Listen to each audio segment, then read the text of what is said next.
Hey guys, in this video, I'm going to show you how to export animations in Blockbench. Exporting animations lets you use your model's movements in-game or in other tools. First, open your model in Blockbench and switch to the Animate tab.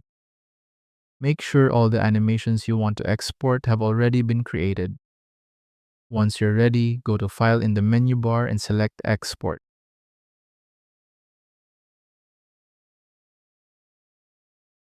Choose Export GLTF model.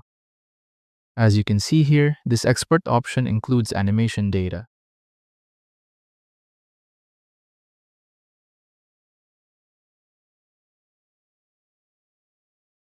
This is the same file format you'll import into other software to use the animations. And that's how to export animations in Blockbench. Thank you so much for watching.